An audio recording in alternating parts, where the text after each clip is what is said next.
All right, so by show of hands, is there anyone that knows someone who needed an organ or is an organ donor in here? Anybody? Okay, awesome. Almost everyone. So it's definitely no secret that the U.S. is a massive shortage of organs. And before I present this claim that I'm going to present to you tonight, I want you to just think about this. According to H. Blodgett from Business Insider, the U.S. alone has 760 prisoners to every 100,000 citizens. So, and that's not even counting the 80-plus youth that are in juvenile detention. So that kind of makes up, there's more jails than colleges. Kind of crazy. So my claim tonight that I'm going to be presenting to you is eliminating the restrictions on prisoner organ donations would significantly close the demand gap for human organs. I'm going to present this by talking to you about 3 secondary claims. Number 1 is how much the U.S. suffers from an organ shortage. 2, despite there being no legal prohibition, prisoners are routinely denied the ability to make organ donations. And 3, organ donation is practical for incarcerated persons. So number 1, the U.S. suffers from an organ shortage, just like I mentioned to you. A lot of this has to do with the idea that there's negative public perception of medical field organ harvesting. And so GM Abuna, a transplantation physician, she states, "This organ shortage crisis has deprived thousands of patients of a new and better quality of life. There are several procedures and pathways which have been shown to provide practical and effective solutions to this crisis.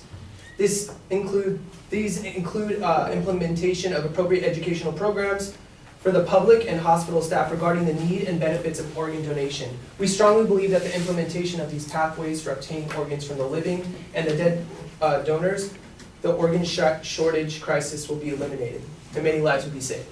So M. Miller, an American Heart, she's an American Heart Association circulation writer. She agrees with her when she states, "The answer will be found in a combination of better laws, comprehensive and continuing education of the public. Lack of knowledge of transplantation issues, distrust of the medical community help explain the low donation rate." So with that in mind, I want to inform you on some of the research that I was discovering. So the number of people on the waiting list literally continues to rise consistently. So organdonor.gov, which actually gives consistent now updates all the time. You can go on their website and see that happening. As of August 2017, there's 116,000 plus candidates on the national transplant waiting list.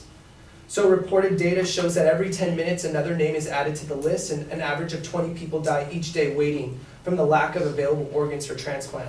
That means by the end of this night, approximately 20 more people would be dead because of no organ for them.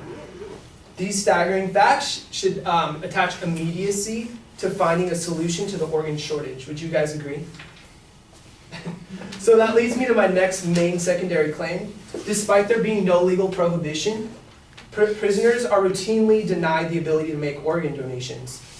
There's a penal system barrier that Sally Sattel, a psychiatrist who mainly works with prisoners. The barrier is the penal system. As a rule, we are banned from live organ donation. She talks about this for ones who want to donate an organ. And it forbids federal inmates to donate basically to donate. So there's also 2 other documents that state even more barriers for these prisoners. One of them is called the Hippocratic Oath, which is kind of funny just because of the title. But it's an ancient oath that's been used for like the last 2,500 years that still doctors use for when they're getting kind of signed in to be like in the medical field. And the main reason doctors don't assist with these type of organ donations or within like the death penalty execution type things is partly due to this Hippocratic Oath that they take to adhere to in order to remain in the medical society.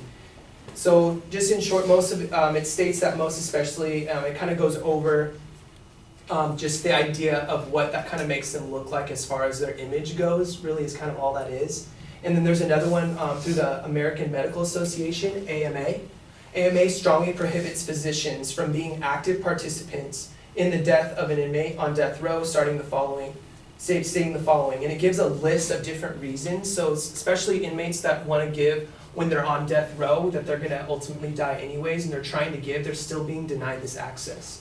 And she kind of goes through those that list of reasons. So the AMA concludes that if they allow physicians to assist with the death of an inmate in that idea, it would violate their Hippocratic Oath, which is the previous one. So basically, doctors, the ones that are responsible for helping get these organs, are literally having this balance of like this ethic rule kind of take place to kind of like show them or tell them like it's not in your best interest to do so.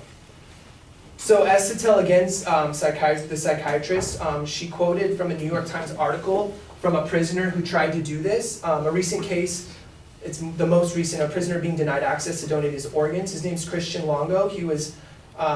He murdered his wife and 3 children, and he kind of accepted that he was guilty.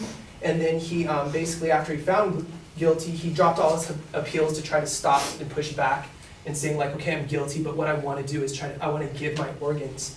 And so, among the thousands of inmates on death row, many are requesting to donate their organs but are facing severe opposition when requesting to do so. So what are these so-called oppositions, you guys might ask?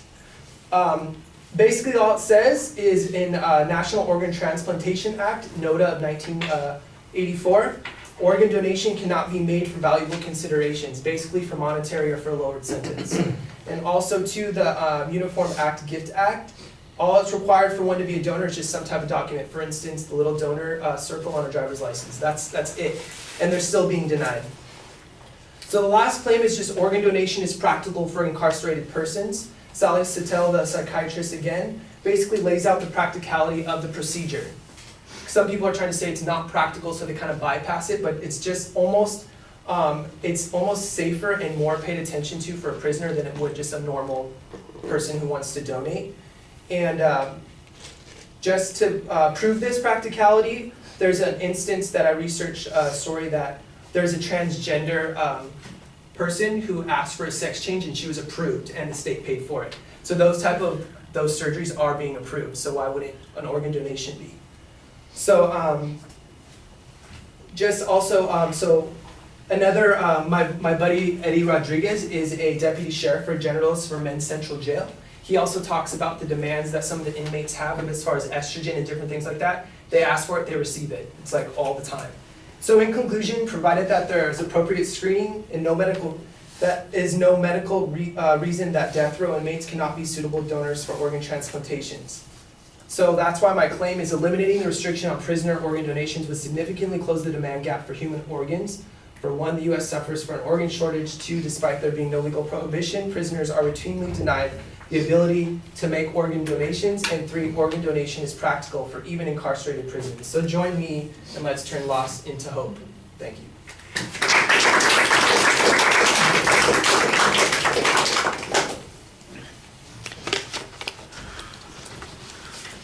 Okay, Eric, the proposition's very clear. There's an excellent layout of what the supporting points are going to be. You give us a little bit about the controversy. That's okay. I think the first point is signposted when you get to the body of the speech pretty well, and you had some good information there, but that's mostly about the shortage of organs. None of this stuff that talked about how we might close the gap makes reference to prisons or prisoners. It all talks about education and other potential obstacles that are there. It would have been really great if that had been one of the terms that was in the quotes. I know that it's maybe a little bit of a stretch to get to that particular point, but I thought that you did demonstrate that there's a need for the organs. The second point, suggesting that there are limitations on our ability to do this, you did a pretty good job on that. You have the one general policy that is referred to. I think you need to cite it a little bit more specifically, but then there are other issues that you talk about, including the Hippocratic Oath, and I thought the AMA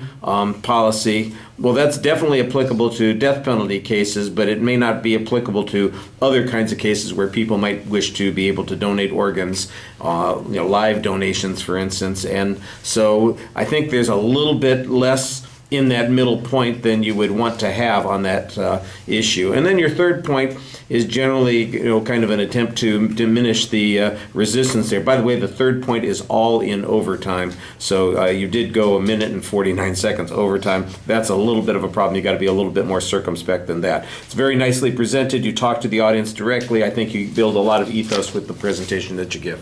Thank you.